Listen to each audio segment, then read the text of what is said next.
sa isang lungsod na nababalot ng lihim at kasinungalingan. Mula sa mga may gawa nito, Mag-ingat ka sa mga anino sa iyong pananaw. Noong mga huling buwan ng 1991, ang janitor ng isang pampublikong paralan sa isang liblib na bayan sa Tarlac, si Jose Pepe Santos, ay gaya ng dati na nag-ikot para sa kanyang night duty. Ngunit ng gabing iyon, nasaksihan niya ang isang bagay na hindi niya dapat nakita, isang lihim sa loob ng bahay ng prinsipal. Mula sa sandaling iyon, nagsimulang magbago ang kanyang kapalaran. Pag-uwi sa harap ng hapagkainan, sinabi niya sa kanyang asawa, "May nakita ako sa eskwelahan na hindi ko dapat nakita. Hindi ko alam kung dapat ko bang sabihin o hindi."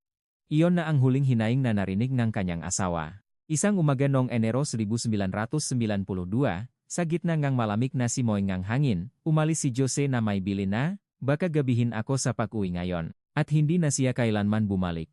Sa panahong walang CCTV at cellphone, mahirap mahanap ng ebidensya kapag may isang taong bigla na lang naglaho. Salop lang ang isang araw, nagkaroon ng konklusyon ang pulis, tumakas daw ito dahil sa pagkabaon sa utang sa sugal. Hindi naniwala ang kanyang asawang si Elena. Taon-taon, sumusulat siyang petisyon sa sarili niyang kamay at dinadala ito sa himpilan ng pulisya, ngunit sa loob ng 13 taon, ni minsan ay hindi ito pinakinggan. Ang kanyang asawa ay nakilalang lahat bilang isang takas, at siya na lang mag-isa ang patuloy na sumisigaw para sa katotohanan. Lumipas ang 15 taon. Noong Oktubre 2006, isang aksidenteng sunog ang naganap sa abandonadong paaralan. Nang bumaba ang mga bumbero sa basement kung saan naroon ang boiler room, isang kinakalawang na drum ang naghihintay sa kanila sa dilim. Mula sa mabutas na kinain ng ang kalawang, may tumatagas na mamula-mulang likido. Nang buksan ang takip, sa gitna ng maruming langis, 2 puting bungo ang lumitaw. Sa loob ng drum na iyon na hindi nabuksan sa loob ng 15 taon, nakakulong ang isang tao na binansagan ng mundo bilang isang takas. 2 buwan na lang ang natitira bago mapaso ang kaso. Malalaman pa kaya ang katotohanang itinago sa loob ng 15 taon?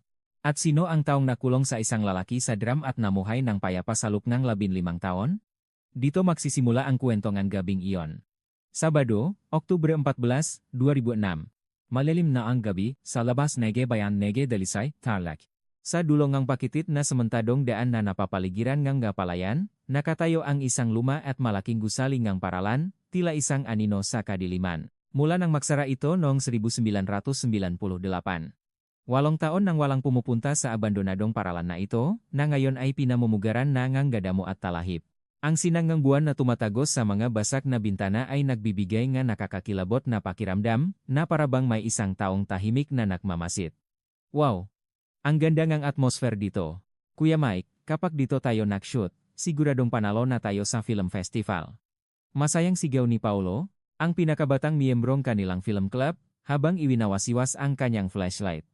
Si Mike, ang presidente ng club, ay ibinaba ang mabigat na bag ng kamera at tumango bilang pagsang-ayon. 4 silang estudyante mula sa Maynila na nahahanap ng lokasyon para sa kanilang horror film at natakbuhan nila ang lumang paralan na ito. Inakyat nila ang lumalangit-ngit na kahoy na hagdanan, nag-set up sa gitna ng isang silid-aralan sa ikalawang palapak, at nagsimulang maghanda para sa kanilang shoot. "Hoy, Paulo, ayusin mo nga ang pakakatayong tripod ng ilaw.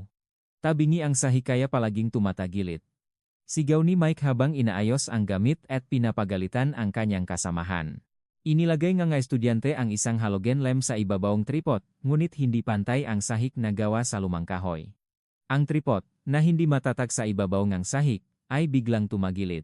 Sa sandaling dumikit ang nag-init na ilaw sa tuyong sahig, umusok ito ng maitim at biglang nagliyab. Sunog. Naku, lahot. Iwan yun na lahat na kamit, takbo. Sigaw ni Mike at nakmamadaling tumakbo palabas ng silid. Sa loob ng silid na punong tuyong kahoy at alikabok, mabilis na kinain ng apoy ang buong lugar hanggang sa umabot ito sa kisame. Alas 7:32 gabi, isang residente mula sa kalapit na sakahan, si Mang Berto, ang nakakita sa makapal na usok at agad na tumawag sa 119. 2 truck ng bumbero ang dumating na may malakas na sirena at sa loob ng isang oras ay naapula ang apoy sa pangunahing gusali. Team leader, naapula na po ang sunog sa main building. Papasok na po ba tayo para mag-inspeksyon? Tanong ng isang bumbero habang nakpupunas ng pawis. Inilatag ng fire commander na si Kapitan Morales ang plano ng gusali. Itinuro niya ang bahagi ng basement at inutusan ang kanyang nga tauhan na agad itong suriin. Ang lugar na iyon ay dating gumagamit ng delangis na boiler, kaya malaki ang panganib na sumabog ang nga natirang langis. Tatlong bumbero ang bumaba sa madilim at malinsangang hagdanan ng basement, dala ang kanilang na flashlight. Bakit ang higpit ng pakakasarangang fire door na to? Kinakalawang na ang nga bisagra. Hindi man lang gumagalaw, sabi ni Bumbero Diaz habang niyuyugyok ang bakal na pinto at yumiling sa kanyang nakasama. Sa huli, gumamit sila ang cutting tool para piliting buksan ang pinto. Nang mabuksan ito, sumalubong sa kanila ang masangsang na amoyng langis at amag. Sa loob ng storage room, nakalat ang malumang drum, latangang pintura, at iba pang nga basura. Nang itutok ang flashlight sa isang 200 litrong drum sa sulok, nanlaki ang mga mata nga bumbero. Sarge, tingnan niyo to. May tumatagas na mamula-mulang likido mula sa butas sa ilalim ng drum, sabi ni Bumbero Diaz na may takot sa mukha habang itinuturo ang malakit na likido sa sahig. Maingat na sinimulan ng mga bumbero na hiwain ang takip ng drum gamit ang cutting tool. Ang matinis na tunog ng metal ay umalingaw-ngaw sa buong basement. At hindi nagtagal, bumagsak ang mabigat na takip sa sahig. Sa gitna ng maruming langis, lumitaw ang isang puting bungoeng tao, at ang lahat ay natigilan. Tao. Sarge. May tao sa loob ng drum. Sigaw ni Bumbero Diaz habang napaatras at napaupo sa sahig sa sobrang takot. Agad na puno nga sasakyan ng pulis at ambulansya ang paligid ng paralan, at dumating ang nga investigador mula sa Homicide Division. Sa gitna nga usisero, lumitaw ang retiradong prinsipal na si Dr. Ricardo de Leon, na may maputlang mukha. Ang 76 anyos na lalaki, ay nagsimulang manginig, habang pinakmamasdan ang mga investigador na bumababa sa basement. Sir, may sakit po ba kayo? Bakit po kayo nanginginig ng ganyan? Tanong ng isang residente habang inaalalayan si Dr. De Leon. Hindi sumagot si Dr. De Leon, at nanatiling nakatitig sa pasukan ng basement na may blankong ekspresyon. Pakaraan ng 2 araw, ang malabi ay dinala sa PNP Crime Laboratory para sa masusing pagsusuri. 2 gintong ngipin na natakpuan sa kaliwang bahagingang, panga ang naging susi para buksan ang katotohanan pagkatapos ng 15 taon. 2 gintong ngipin sa kaliwang itaas na panga. Siguradong may rekord nito. Dalhin niyo rito lahat ng listahan ng nawawala noong 92. Sigaw en hepe ng investigasyon, si Detective Marco Reyes, habang padabok na inilapak ang nga papeles sa mesa. Hinalungkat ni Detective Reyes ang mga maalikabok na dokumento at natakpuan ang isang ulat ng pakawala noong Enero 1992. Ang deskripsyon ng nawawalang janitor ng Dalisay Elementary School, si Jose Santos, 54 taong gulang, ay eksaktong tumutugma sa mga labi. Agad niyang ipinahanap ang nag-iisang anak ni Jose, si Robert, para sa isang DNA test. Detective, ang tatay ko po ba yan? Akala namin buhay pa siya at iniwan kami sa loob ng 15 taon, umiyak na tanong ni Robert habang nanginginig na nakahawak sa damit ni Detective Reyes. Noong Oktubre 28, dumating ang resulta mula sa crime lab, na nakukumpirmang mag-ama nga ang mga labi at si Robert. Bumaba si Detective Reyes sa basement ng istasyon kung saan nakatago ang malumang file at kinuha ang kaso na isinara 15 taon na ang nakalipas. Nakasulat sa dokumento na si Jose Santos ay kusang tumakas dahil sa utang sa sugal. Base sa testimonya ng concerned party, itinuring na kusang pag-alis at isinara ang kaso. Nakakagalit. Bulalas ni Detective Reyes habang ibinabato ang folder sa mesa. Kailangan niyang alamin kung sino ang concerned party na ito na nagpinta sa isang taong pinaslang bilang isang takas. Dahan-dahang sinundan ng kanyang daliri ang pangalan na nakasulat sa linya concerned party. Malinaw na nakasulat doon ang pangalan ni Dr. Ricardo de Leon, ang taong nanguna sa pagpapatunay na tumakas si Jose 15 taon na ang nakalipas. Isinara ni Detective Reyes ang luma at maalikabok na folder at sumandal sa kanyang upuan. Ang pangalang Dr. Ricardo de Leon sa hanay ng concerned party ay tila tumutusok sa kanyang nga mata. Kailangan niyang alamin kung sino ang humawak sa kaso noon, na basta na lang isinara ang isang kaso ng pakawalan na walang bangkay. Sa mamaalikabok na rekord, lumitaw ang pangalan ng isang retiradong pulis, si Sargento Gardo Pineda. Sa edad na 68, namumuhay na si Gardo sa isang maliit na bahay sa bayan at abala sa maliliit na gawain. Nang pumasok si Detective Reyes sa kanyang bakuran at magpakilala, nanigas si Gardo at tiningnan siya mula sa kanyang kinaupuan. Umupo si Detective Reyes sa tabi niya at inilabas ang kanyang kwaderno. Nandito po ako para sa kaso ni Jose Santos, ang janitorang Dalisay Elementary School. Noong Enero 1992, kayo po pala ang direktang tumanggap ng ulat. Pinunasan ni Gardo ang kanyang ngatuhot at hirap na nagsalita. Naalala ko yang janitor na yan. Unang pumunta sa presinto ang asawa niya. Umiyak at nagsisigaw dahil 3 araw nang hindi umuwi ang asawa niya. Hindi pinalampas ni Detective Reyes ang nanginginig na mga mata ni Gardo at agad na nagtanong. Pero bakit hindi nyo inimbestigahan at basta nyo nalang isinara ang kaso bilang kusang pag-alis? Tinangkang maksindi ngeng sigarilyo ni Gardo ngunit ibinaba ito, yumuko, at nagsalita sa mahinang boses. Nang hapong iyon, tumawag mismo si Principal De Leon sa presinto. Sinabi niya na si Jose ay may malaking utang dahil sa tongits at tinatakasan ang nga nagpapautang sa kanya. Sabi niya, kumalat na raw ang balita sa buong eskwelahan kaya naniwala na lang ako. Itinigil ni Detective Reyes ang pagsusulat at tinitigan si Gardo na may halong pagkagulat. Dahil lang sa isang salitang ang prinsipal, ginawa ninyong takas ang isang tao? Ilang beses daw nagsulat ng petisyon ang asawa niya. Ang tingin ni Gardo ay nawala sa maguhit ng kahoy sa sahig. Alam ko. Ilang beses ngang nagpunta rito ang asawa niya dala-dala ang mga papel. Pero paano ko pabubuksan ang kaso na isinara na nga nasa itaas? Noong panahong iyon, mas may kapangyarihan pa ang prinsipal kaysa sa kapitan ng barangay. Naramdaman ni Detective Reyes na wala na siyang makukuhang iba kaya't malamig niyang isinara ang kanyang kwaderno at tumayo. Agad siyang nagtungo sa isang maliit at lumang bahay sa labas ng bayan. Ang pader na semento ay sira-sira na, at sa bakuran ay may makupas na damit na nakasampay na walang lakas na iwinawagayway ngang hangin. Kumatok siya sa pinto, at isang matandang babae na kubana, si Elena Santos, ang hirap na naglakad papalabas. Mula po ako sa pulisya. May ilang bagay lang po akong itatanong tungkol kay Jose Santos. Sa mga salita ni Detective Reyes, nanginginig na binuksan ni Elena ang pinto at pinapasok siya sa maliit na silid. Sa isang sulok ng silid, may isang lumang paper bag na maingat na nakalagay. Kinuha ito ni Elena gamit ang 2 kamay, at inilapak sa harap ni Detective Reyes. Sa loob ngang bag, naroon ang 13 kopya nga petisyon na isinulat ni Elena taon-taon mula 1993 hanggang 2005. Ang asawa ko ay hindi kailanman tatakasan ang kanyang maanak dahil lang sa utang. Taon-taon akong pumupunta sa presinto, pero walang sinuman ang nakinig sa akin. Hinaplos ni Elena ang nga sulat kamay na papel at pinunasan ang nga luhang matagal ng pinipigilan. Kinuha ni Detective Reyes ang pinakalumang petisyon at nagtanong sa malumanay na boses. Bago po mawala ang asawa ninyo, may napansin po ba kayong kakaiba sa kanya? Kahit maliit na bagay lang po. Hinigpitan ni Elena ang hawak sa kanyang nga kamay na nasa ibabaw ng kanyang nga tuhod hanggang sa mamuti ito. Noong magabandang huling buwan ng 1991 yata yon. Pag-uwi niya galing trabaho, nakatulala lang siya sa hapag-kainan. Tapos, bumulong siya na may nakita raw siyang malaking bagay sa eskwelahan at hindi niya alam kung dapat ba niyang sabihin o hindi. Hinintay ni Detective Reyes ang susunod na sasabihin ni Elena. Nang tanungin ko kung ano yon, ayaw niyang sabihin. Sabi niya, kasama raw ang prinsipal, at ang isang tulad niya ay walang laban. Pagkatapos nun, nawala na ang ngiti niya. Noong kumaga, ni Enero Dort. Sabi niya baka gabihin siya dahil may duty siya, at pagkatapos nun, hindi na siya bumalik.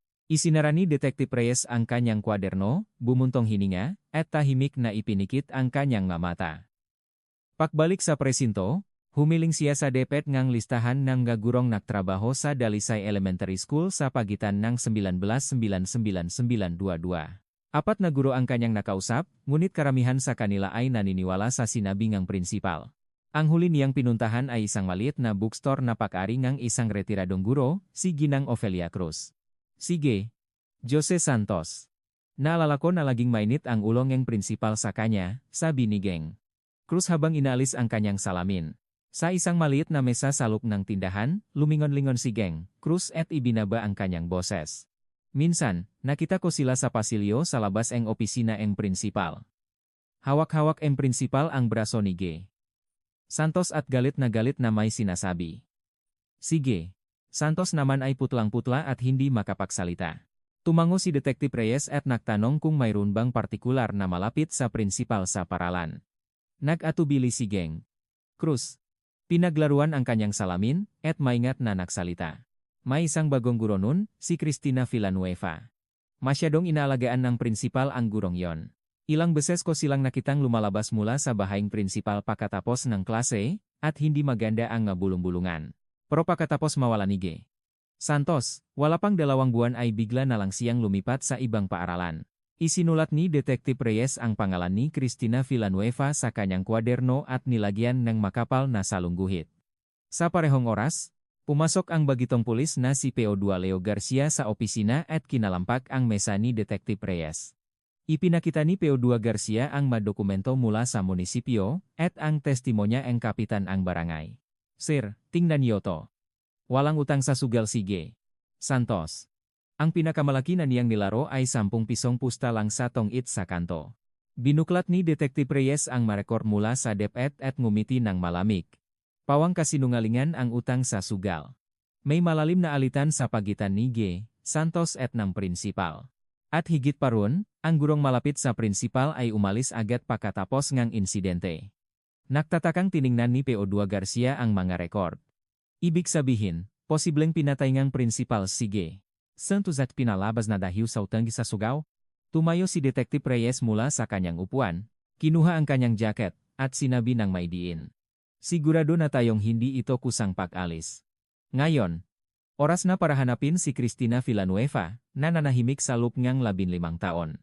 Noong unang bahagyang Nobyembre 2006, natunton ni Detektif Reyes ang kasalukuyang tirahan ni Cristina Villanueva sa isang apartment sa lungsod ng Angeles, Pampanga. Sa pamamagitan ng rekord ng DepEd at Civil Registry, nalaman nila na nagtatrabaho na ito bilang isang tutor matapos magretiro. Nang pindutin niya ang doorbell, bumukas ang pinto at lumitaw si Cristina na may pag-alinlangan sa mukha. Nang makita niya ang police ID, bigla siyang namutla na parang papel. Nandito po kami para sa ilang katanungan tungkol sa panahon niyo sa Dalisay Elementary School. Pwede po bang pumasok? Tanong ni Detektif Reyes sa mahinang boses. Hirap na tumango si Cristina at pinapasok sila sa sala. Naupo si Cristina sa dulong sofa, pinakpatong ang kanyang makamay sa kanyang kandungan, at nakatungo. Ang kanyang ngadaliri ay bahagyang nangingini, at ang kanyang ngalabi ay tuyong-tuyo. Binuklat ni Detektif Reyes ang kanyang kwaderno at diretsahang tinanong ang tungkol sa kanyang relasyon kay Dr. De Leon noong 1991. Unang assignment niyo po iyon noong Marso 1991, tama po ba? Ano po ang relasyon niyo nung kay Principal De Leon? Matagal bago nakasagot si Cristina, humihingal, at sa wakas ay nagsalita.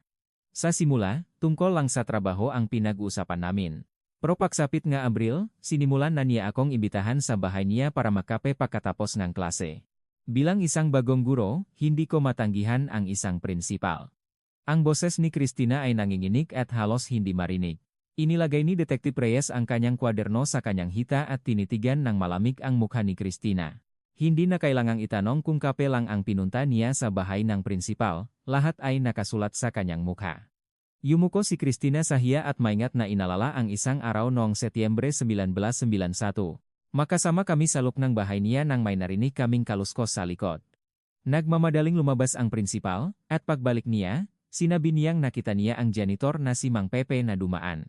Pagkatapos nun, nagsimula siyang mag-alala na parabang may nakmamasid sa kanya. Pinigilan ni Dr. De Leon si Cristina na pumunta sa kanyang bahay at hayagan siyang iniwasan sa paralan. Itinigil ni Detektif Reyes ang pagsusulat at tinitigan ang nga mata ni Cristina. Kailangan niyang kumpirmahin kung totoong pinagbantaan siya ng asawangang prinsipal, si Corazon De Leon. Hinawakan ni Cristina ng mahigpit ang kanyang palda hanggang sa mamuti ang kanyang nga daliri at napangiwi sa sakit. Noong Disyembre yata, yon. Mag-isa ako sa silid-aralan pagkatapos ang klase nang bigla na lang pumasok ang asawa niya. Binalaan niya ako na kung makakamalingang salita ang janitor, pati raw ako ay madadamay. Hanggang ngayon, kapag naalala ko ang malamig niyang tingin, kinikilabutan pa rin ako. Sa loob ng 15 taon, itinago ni Cristina ang lihim na ito at hindi sinabi kaninuman. Na-verify na ni Detektif Reyes na noong Enero 1992, nang mawala si Jose, si Cristina ay nasa Maynila para sa isang seminar. Pinalabas ni Dr. De Leon na si Cristina, na maaring maging saksi sa kanyang nga ginawa, ay mabilis na inilipat sa ibang paralan para patahimikin. Isinara ni Detektif Reyes ang kanyang kwaderno at bumalik sa presinto para kausapin si PO2 Garcia. Sir, unti-unti nang nagiging malinaw ang lahat. Si Jose, na nakasaksi sa kalokohan ni Dr. De Leon. At ang asawa niyang si Corazon, na alam ang lahat at nagbanta pa. May mas malakas pa bang motibo kaysa rito? Sabi ni PO2 Garcia habang iginuguhit ang ugnayan ng nga tao sa isang whiteboard. Tiningnan ni Detektif Reyes ang maulat mula sa maresidente nga bayan at nag-isip. Ayon sa mga residente, si Corazon ay isang taong mas mahalaga pa sa kanya ang reputasyon bilang asawang ang prinsipal kaysa sa kanyang buhay. Naging malinaw na gagawin niya ang lahat para protektahan ang kanyang karangalan at pamilya, kailangan nating tutukan si Corazon. Para sa isang taong nabubuhay para sa reputasyon, malinaw kung ano ang gagawin niya kapag nasa panganib na masira ang reputasyong iyon, sabi ni Detective Reyes habang ipinapatong ang kanyang kamay sa maulat. Sakto namang dumating ang isang fax mula sa PNP Crime Lab tungkol sa resulta ng masusing pagsusuri sa mabuto. Nagmamadaling kinuha ito ni P.O. Garcia at ibinigay kay Detective Reyes. Napako ang kanilang tingin sa isang bahagi nga ulat. Isang nakakagulat na ulat na may nakitang markang pakpalongang isang matigas na bagay sa likod ng bungo. Tingnan niyo to. Lubok ang buto. May pumalo sa likod ng ulo ni Jose na naging sanhi ng kanyang agarang pagkamatay. Malinaw na krimen ito, sigaw ni P.O. Garcia. Ang mukha ni Detective Reyes ay tumigas na parang bato. Agad na ipinatawag ni Detective Reyes si Dr. De Leon bilang isang person of interest. Ang 76 anyos na si Dr. De Leon ay umupo ng tuwid sa interrogation room, ngunit ang kanyang kaliwang kamay sa ibabaw ng mesa ay hindi mapigilang manginig. Sige. Santos ay hindi tumakas dahil sa utang. Prinsipal. Bakit kayo nagsinungaling sa presinto 15 taon na ang nakalipas? Walang sinuman ang nagpatunay na may utang si Jose. Binuksan ni Detective Reyes ang recorder at tinitigan ang nanginginig na kamay ni Dr. De Leon. Tinakpan ni Dr. De Leon ang kanyang nanginginig na kaliwang kamay gamit ang kanan at sinubukang hindi umiwas ang tingin. Ang tensyon sa pagitan ng kanyang ngakulubot ay nakpabigat sa hangin sa loob ng silid. Sinabi ko lang ang totoo. Kumalat sa buong paralan ang balita na natalo siya ng malaki sa sugal at hinahabol ng manakpapautang. Ano ang kasinungalingan doon? Yan lang ang alam ko. Matigas na sagot ni Dr. De Leon at isinara ang kanyang bibig. Hindi na siya pinilit pa ni Detective Reyes at pinawi na ito, naiwan siyang mag-isa sa silid. Pinatay niya ang recorder at isinulat ang isang huling tala sa kanyang kwaderno. Patuloy na nanginginig ang kaliwang kamay. Noong Nobyembre 10, 2006, lumamig na ang hangin sa bayan ng Dalisay. Ang opisina ng investigasyon ay puno ng determinasyon ng mga pulis na alamin ang katotohanan. Inilatak ni Detective Reyes sa kanyang mesa ang mga dokumento para alamin ang maginawa ni Dr. De Leon noong Enero 1992.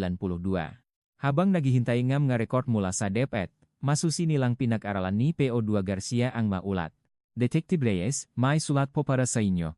Walang pangalan ng nagpadala, pero dinala ko na rin po, sabi ang isang staff mula sa front desk habang inaabot ang isang puting sobre.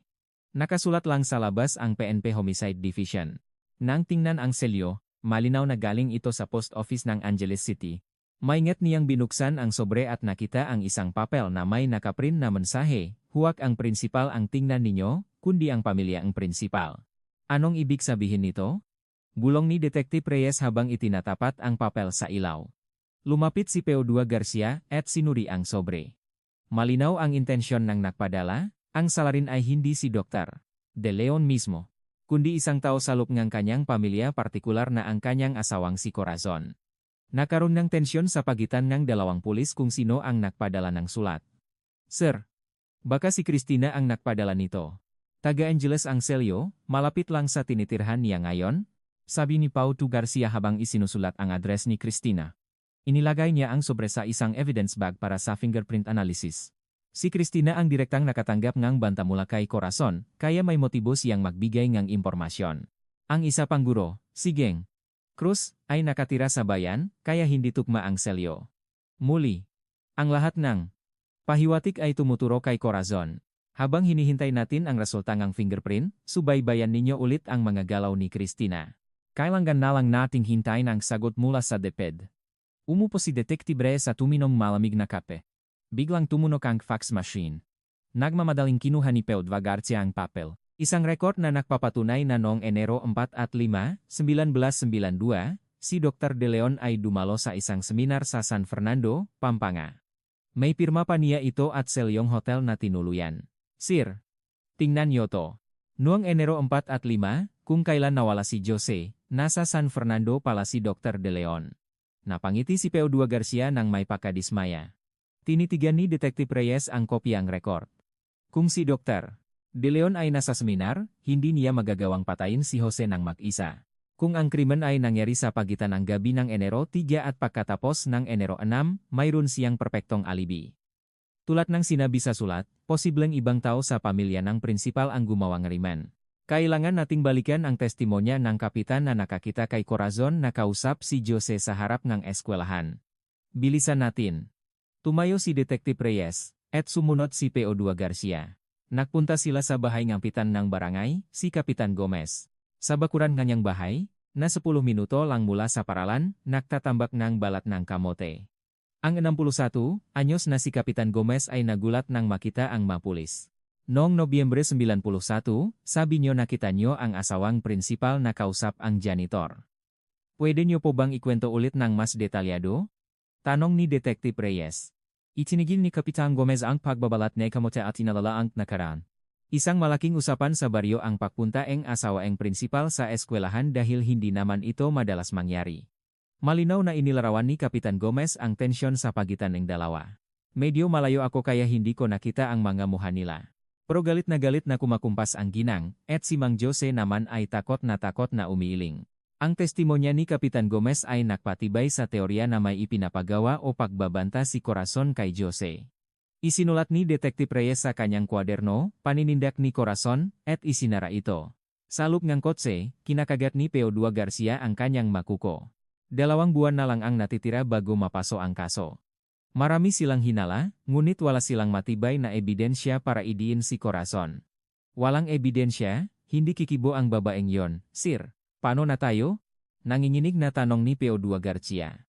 Lalo pang dininan ni Detective Reyes ang pahawak sa manibela. Para sa kanya, sumisiga ang katotohanan mula sa lubang drum. Nangako siya sa sarili na hahanapin niya ang ebidensya at pinabilis ang takbo ng sakyan. Pagsapit ng kalagitnaan ng Nobyembre, lumamig na ng husto ang hangin sa Dalisay. Hinati ni Detective Reyes ang investigasyon sa dalawa. Ang isang grupo ay nag-imbestiga sa nakaraan ni Corazon, habang ang isa naman ay masusing sinuri ang drum para sa mapisikal na ebidensya. Nagpadala sila ng request sa crime lab para sa karagdagang pagsusuri mula sa mga natirang materyales sa loob ng drum, ma-fingerprint sa labas, at maging ang paraan ng pagkakatalingang alambre sa takip. Sir, mas alam pa pala ni Corazon ang bawat sulok na eskwelahan kaysa sa inaakala natin. Ang bahay nila noon ay may tanaw sa buong paligid ng eskwelahan, sabi ni P.O. Garcia habang inilalatag ang mga ulat. Ayon sa mga residente, alam na alam ni Corazon ang layout ng boiler room sa basement, na halos kapantay na ng kaalaman ng janitor. Tinuktok ni Detective Reyes ng dulong ang kanyang balpan ang lokasyon ng bahay ng prinsipal at hinintay ang susunod na ulat ni P.O. Garcia. Ang susi sa investigasyon ay kung gaano kalayang nakakapasok si Corazon sa basement. Tuwing taglamig, kapag dumarating ang delivery ng langgis para sa boiler, si Corazon mismo ang nagbubukas ng pinto ng storage room sa basement. Hindi lang isang beses, kundi madalas daw, sabi ni P.O. Garcia habang binubuklat ang kanyang kwaderno. Ang nagde-deliver ng noon, si Mang Andoy, ay 64 na taong gulang na ngayon at nakatira pa rin sa bayan. Sumandal si Detective Reyes sa kanyang upuan, tila interesado. Ang boses ni P.O. Garcia, na personal na nakausap si Mang Andoy, ay punong kumpiyansa. Maganda ang memorya ni Mang Andoy. Sabi niya, pagkatapos ng tagsibol ng 1,992, hindi na raw sumasama si Corazon pababa sa storage room. Dati, palagi siyang naroon para magbukas ang pinto, pero bigla na lang siyang tumigil. Isinulat ni Detective Reyes sa kanyang kwaderno, iniwasan ang storage room pagkatapos ng taksibol 1992 at nilagyan ng salungguhit. Ito ay ebidensya na mula nang mawala si Jose noong Enero 1900 sinimulan ng iwasan ni Corazon ang lugar na iyon. Sa huling delivery ng taglamig na iyon, si Dr. De Leon na mismo ang lumabas at iginiit na sa labas na lang ng machine room ibaba ang langis, hindi sa loob ng storage. Malinaw na iniwasan nilang may makapasok sa loob ng basement pagkatapos ng krimen. Sakto, noong 1993, pinalitan nilang ang gas boiler, kaya natigil na ang delivery. Ang drum na yon ay nanatiling nakatago, sa dilim sa loob ng 15 taon, sabi ni P.O. Garcia. Noong Nobyembre 20, ipinatawag ni Detective Reyes si Corazon sa presinto bilang isang person of interest. Dumating si Corazon 10 minuto bago ang takdang oras, nakasuot ng isang maayos na asul na coat at nakatali ang buhok. Sa edad na 73, hindi kapanipaniwala ang kanyang tuwit na tindi, na nagbibigay nga kaibang aura nga pangyarihan. Ginang, alam niyo po ba na mayroon palang hindi magandang relasyon ang inyong asawa sa isa sa mga guro nun? Unang tanong ni Detective Reyes habang binubuksan ang recorder. Dahan-dahan kumurap si Corazon at sumagot sa isang kalmado at kontroladong boses. Ipinapakita niya ang isang ugali na binuo sa loob ng maraming taon bilang asawang ang prinsipal hindi papayak na masira ang kanyang dignidad. Hindi inalis ni Detective Reyes ang kanyang tingin sa mukha ni Corazon, binabantayan ang bawat pagbabago. May mga narinig akong bulong-bulungan, pero hindi ko ito personal na nakumpirma. May tiwala ako sa asawa ko hanggang sa huli. Matigas na sagot ni Corazon. Kahit na sinabi sa kanya na natakbuhan ang ngalabi ni Jose sa isang drum, sinabi lang niya na ito ay isang kakilakilabot na pangyayari. Pinakrus ni Detective Reyes ang kanyang nakamay sa mesa at tinitigan ang ngahita ni Corazon. Nang banggitin niya ang insidente noong Nobyembre 1991 kung saan nakita silang makausap ni Jose sa harap ng paralan, biglang kumuyom at bumukas ang kanang kamay ni Corazon. Hindi ko na matandaan, kalmadong sagot ni Corazon, ngunit nahuli na ni Detective Reyes ang kanyang pagkataranta. Tinapos na ni Detective Reyes ang pagtatanong at pinawi na si Corazon. Habang pinakmamasdan niya ang papalabas na si Corazon, lumapit si PO2 Garcia. Hindi natin pwedeng isugal ang nag-iisang pagkakataon natin ng walang matibay na ebidensya, sabi ni Detective Reyes. Sir, sigurado po ba kayong pawiin na lang natin siya?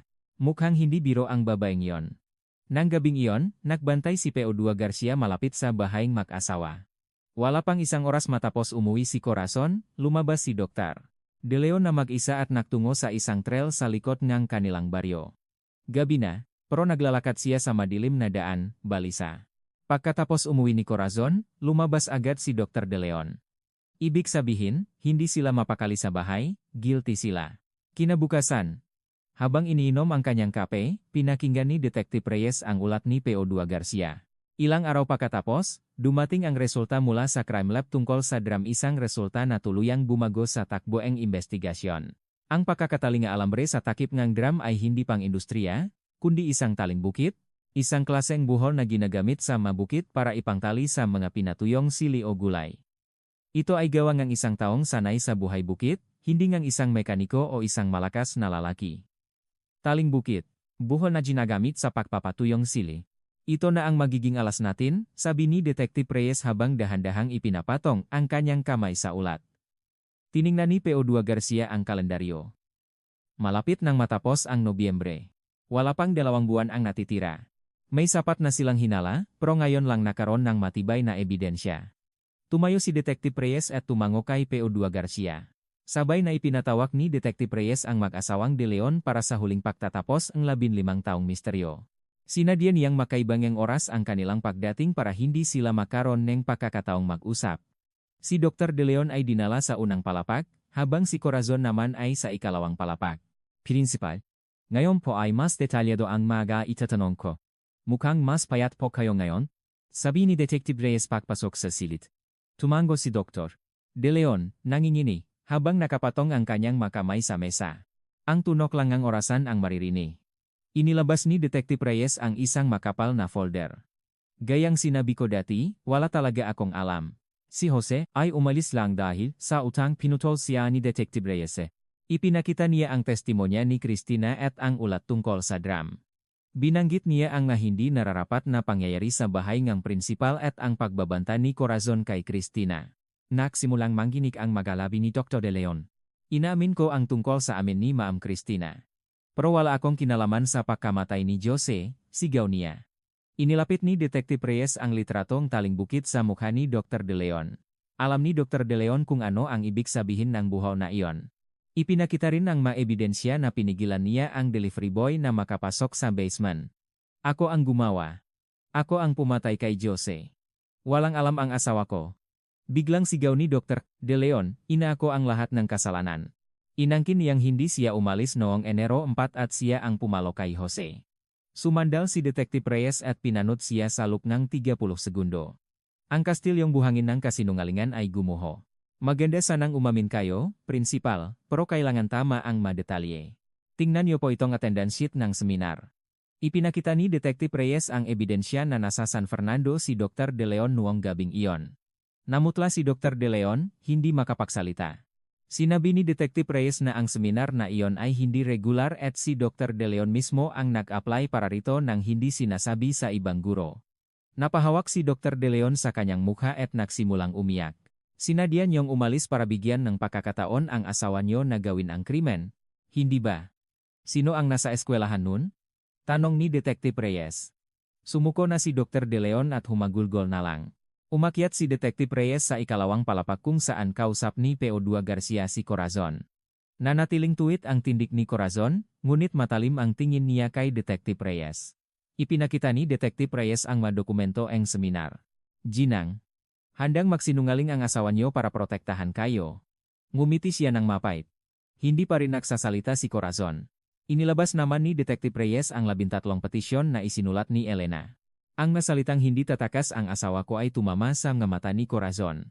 Si Ginang Santos, tulad niyo, ay isang asawang nagmahal sa kanyang kabiyak. Sa loob ng 13 taon, hindi siya tumigil. Dahan-dahang itinulak ni Detective Reyes ang unang petisyon papunta kay Corazon. Sa wakas, ang mamata ni Corazon ay nagsimulang mamasa. Ang kanyang matigas na anyo ay gumuho. Sorry po sa ginang na yon. Nakasala po ako ng malaki, sabi niya sa wakas, at sinimulan ng ikwento ang lahat. Ang trahedya ay nagsimula noong Setyembre 1991 nang mapansin ni Corazon ang pagkabalisa ng kanyang asawa. Nakita niya ang pagpunta ni Cristina sa bahay nila at ang takot sa mamata ni Jose tuwing kaharap ang prinsipal. Upang protektahan ang kanyang pamilya, siya na mismo ang kumilos. Noong isang hapon ng Nobyembre, hinarap niya si Jose. Alam ko na ang lahat. Huwag mo nang itago sa akin kung ano ang nakita mo sa bahay noong Setyembre. Nagmakawa si Jose, ngunit hindi siya pinaniwalaan ni Corazon. Inalok niya ito ang pera para sa matrikula ang anak nito, ngunit tumanggi si Jose. Ang pagtanggi ni Jose ay naging isang bomba sa paningin ni Corazon. Pag-uwi, pinilit niya ang kanyang asawa na ayusin ang problema. Pumayag ito sa pamamagitan ng pananahimik, nag-apply para sa seminar, at umalis noong Enero 4. Nang gabing iyon, pinuntahan ni Corazon si Jose sa staff room, sinabing may tumatagas na langis sa basement. Nang si Jose ay nakayuko at tinitingnan ang tubo, pinalo siya ni Corazon sa likod ng ulo gamit ang isang pala. Kinuha niya ang susi, binuksan ang storage room, at isinilit ang katawan sa isang drum. Itinali ito gamit ang taling bukit. Pagbalik ng asawa niya, sinabi niya ang lahat. Bumaba sila sa basement, itinayo ang drum, at tinakpan ng mga basura. At pagkatapos, tumawag sila sa pulisya para ikalat ang kasinungalingan. Sa loob ng 15 taon, namuhay sila sa impyerno, binabantayan ang bawat isa. Nang masunok ang eskwelahan, sinabi ng asawa ko, tapos na ang lahat. Totungga, tapos na, umiyak na sabi ni Corazon. Kinumpirma ni Detective Reyes na nakarecord ang lahat. Pumasok si P.O. Garcia. Sir, tapos na. Ginang Corazon de Leon, inaaresto ka namin sa salang pagpatay kay Jose Santos. Inilabas ni P.O. Garcia ang posas. Hindi na nanlaban si Corazon. Ang katotohanan na nakakulong sa drum sa loob ng 15 taon ay sa wakas ay lumabas na. Noong Disyembre 2006, isang buwan bago mapaso ang kaso, isinampa ang kaso laban sa mag-asawang De Leon. Si Corazon ay kinasuhan ng pagpatay, at si Dr. De Leon naman ay kasapwat sa krimen. Nung tagsibol nung 2007, sa huling paglilitis, puno ang korte. Sa likod, nakaupo si Elena at ang kanyang anak na si Robert. Si Cristina Villanueva ay tumestigo, inamin ang relasyon at ang magabanta na natanggap niya. Inamin din niyang siya ang nagpadala ng sulat dahil hindi na niya makayanan ang kanyang konsensya. Hinatulan si Corazon ng 12 taong pagkakakulong at si Dr. De Leon ng 7 taon. Hindi na sila umapela. Paglabas ng korte, tinanong ng reporter si Elena kung ano ang nararamdaman niya. Tumingin lang siya sa langit at bumulong. Ngayon, ang asawa ko, hindi na sa malamig na drum sa basement, kundi sa mainit na lupa na siya may lilibing. Masaya na ako roon. Ang malabi ni Jose Santos ay sa wakas ay nailibing ng maayos sa sementeryo ng Dalisay. Ang dating pulis na si Sargento Gardo Pineda ay personal na humingi ng tawad kay Elena. Ang dating paralan ay ginawang isang community center para sa mga nakatatanda. Sa pagbubukas nito, may mga bumulong, dito dati naglalaro ang nabata na mahal ni Mang Pepe, mabait siyang tao. Tuwing undas, binibisita ni Elena ang puntot ng kanyang asawa. Sa lapida, nakasulat lang ang pangalan at ang mga taon kanyang buhay. Ayon sa kanyang anak, walang salita ang makakapagsalarawan sa 15 taong pagdurusa ang kanyang ama, kaya't minabuti nilang iwanan itong blanko.